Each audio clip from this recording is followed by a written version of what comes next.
The first Republican debate is coming in less than a week. Today, I'll go through the candidates, I'll talk about Donald Trump's role, I'll predict winners and losers. So stay tuned here on the Jonathan Lovegrove YouTube channel. So I'm going to start with the candidates that are struggling to qualify. They may or may not appear on the stage. Let's start with Asa Hutchinson. Hutchinson is struggling with donors.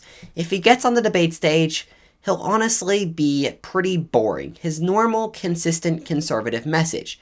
The thing that makes Asa Hutchinson stand apart from the crowd is just that he's willing to attack Trump. That is one of the only things that makes him different from some of the other candidates. We'll see if he qualifies.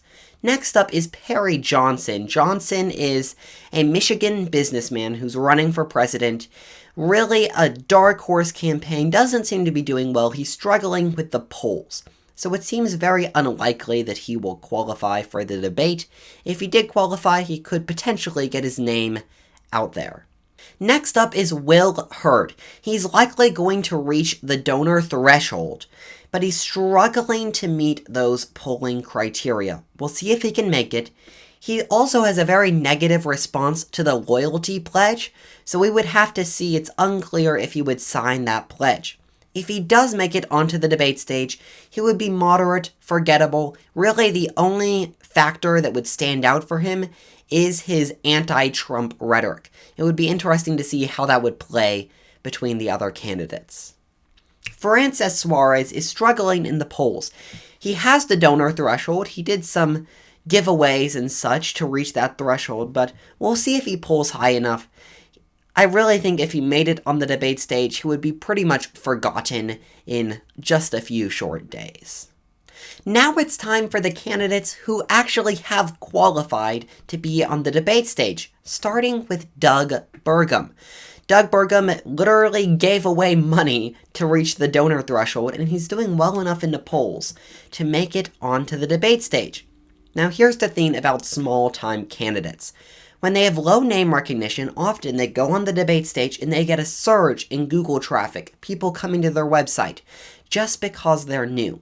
That doesn't mean it's a good performance for them. I think Doug Burgum will get a lot of traffic from this debate, but only because no one knows who he is. I think his actual debate performance will be boring and somewhat lackluster. Having met Nikki Haley, I expect Nikki to do very well at the debates, but don't expect anything unusual. She will do a standard debate performance perfectly. That's the way Nikki operates. She's running a solid campaign, but there's nothing incredible or new or ambitious about it. It's just run well. And I would expect the same performance at the debates. Standard, normal, but good. Now, Tim Scott. At the debates, you are likely to get a smile when you hear him talking. Tim Scott is optimistic, hopeful, and I think in post-debate polling and interviews, we'll see that people like his performance, but I don't think his optimistic message is enough to overcome some of the other candidates who I think will be very powerful on the stage. Good luck to him, but I'm not expecting him to make many waves. Okay, now it's time for Vivek Ramaswamy. If you've been watching my channel, I have covered Vivek a lot because he has momentum. Momentum is so important in primaries, and he has it right now. The question is, can he bring this onto the debate stage? I think this debate is a huge opportunity for Vivek. If he can bring that message that's already popular to a bigger, wider audience, I think this really could be a huge moment for Vivek. At the same time, it's his first political debate, so we'll see how it goes. Next up is Mike Pence. Mike Pence is one of the candidates who has struggled with the loyalty pledge. That's a decision that some of these more anti-Trump candidates have to make. Will they sign the pledge to get onto the debate stage? Well, I'm expecting to see Mike Pence on the debate stage, and I'm expecting to see a very consistent message. He'll likely be asked about January 6th, but beyond that, I don't think there's anything too notable about him. He's solid, he's conservative. I would expect a decent showing, but nothing that would really change his poll numbers. Okay, it's time for Christie. This one's a bit exciting, because Christie has been very open that during this debate he plans to go full-fledged attacking Trump. Whether Trump's there or not, which we will discuss, Christie plans to attack. I'm curious to see what the audience response will be, a mostly conservative audience, how they'll respond to those Trump attacks, but it'll be fascinating to watch Christie. Christie, back in 2016, really beat up Marco Rubio, and he's hoping to do the same in this debate. We'll see if he can make it stick. Okay, Ron DeSantis. Oh, what a poor situation for him. We'll talk about it more. It's likely that Trump won't be on the debate stage. So essentially, Ron DeSantis will be viewed as the front runner. If you're another candidate on this debate stage, if you attack DeSantis, he has support that you can steal from. He's pretty much the only candidate on the stage that has major, sizable support. So everybody's going to want to get a bite of that support.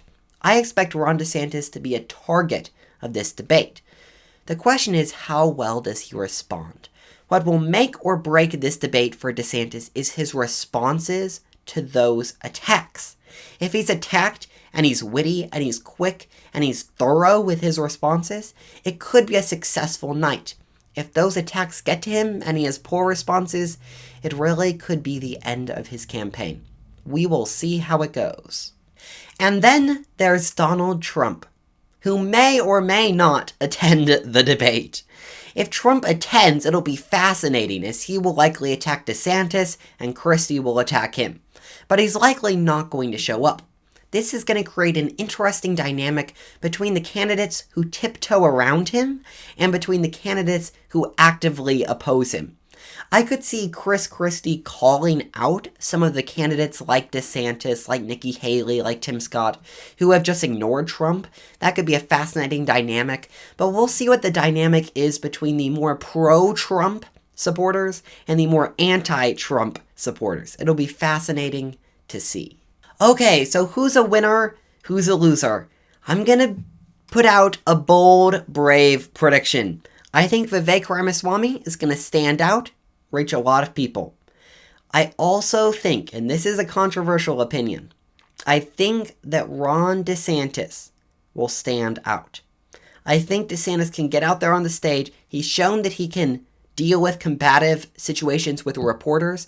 If he can do that on the debate stage, I think it could make him stronger. The biggest losers of the debate, I think Mike Pence is just going to get overshadowed, and I think he's probably going to be the biggest loser. I also wouldn't expect a great night for Tim Scott, but I don't think it would be a disaster for him. Now stay tuned for the day after the debate. I'll have a complete analysis about how it went, which candidates actually won, and which candidates actually lost. And before you leave, make sure to check out this video where I analyze Vivek's response to a reporter. I'll see you in the next video.